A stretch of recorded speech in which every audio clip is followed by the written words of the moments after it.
This is my first time doing a voiceover, and it's the coolest thing. There is a great deal of trust that you have to give over to the animators.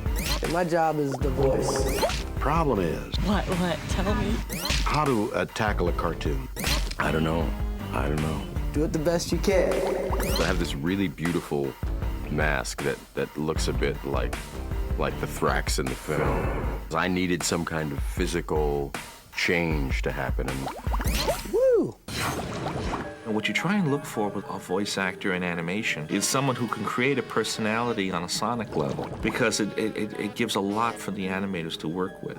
The voice is really the backbone of the performance in animation. And Chris, he's got a great voice. The way he acts and, just his little looks is totally in the film, I think. My name is Osmosis. We have a pretty good roster of improvisational comics. If you can get us out of this, I will never, ever play. When we got Chris Rock, he just went off. If you get us out of this, I will never badmouth the Surgeon General again. You got my word on it. He came up with things left and right. A lot of the stuff that's in the movie is improvised. I'm probably ad-libbing about a good 30% of the stuff.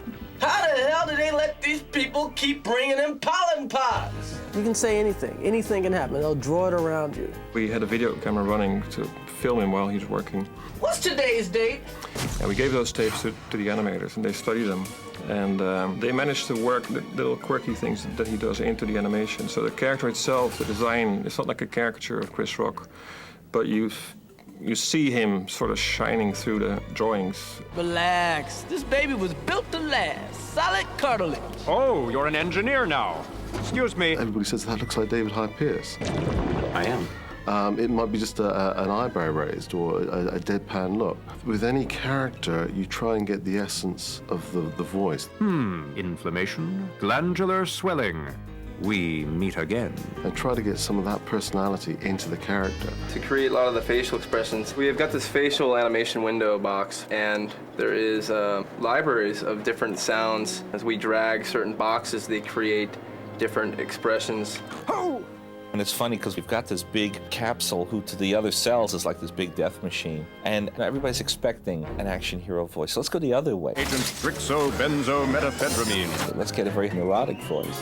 And it'd be kind of fun because, maybe the pill's a hypochondriac. That's right. Strixinol, the brand that eases your coughs and sneezes. Warning, do not exceed recommended dosage. If symptoms persist, consult a physician. Wow, I'm feeling better already. And that also was part of the fun for me, is that the physical embodiment of the character is very different from the kind of thing that I usually get to play. So it's really an opportunity for me to stretch vocally and also just to inhabit a character that most people wouldn't cast me in. One of the producers said to me afterwards, I understand why you picked him now, because he's the whitest white man I've ever met. I received my FDA certification in cold and flu studies, as well as a master's in multi-symptom relief. He really does go to Mozart concerts afterwards, and Chris really comes in with, Puff Daddy on his earphones. Where did you study? Study? When you grow up on the wrong side of the digestive tract, you don't got no money for no fancy school. Oh. And it was by listening to what they were doing that I was able to figure out what the appropriate approach to Thrax would be, what the appropriate kind of vocal place to be in. It's really a very, very interesting kind of process. Fire! There's a lot of great actors who are voices who don't have much musicality to them, but they act visually. And Lawrence not only acts visually, but his voice has a great tonality to it. You are looking fine today. And he brought an intensity to the character. And that was the most difficult and challenging part, was to come in and try to create a character that was being put together as you went. So in the process of coming up with his voice and them sort of drawing things, it was almost this sort of simultaneous kind of experiment that was going on, where I was sort of experimenting here in the studio with the guys, and then the artists were also experimenting with what they were hearing from me, and it was really mind-blowing. It was really beautiful.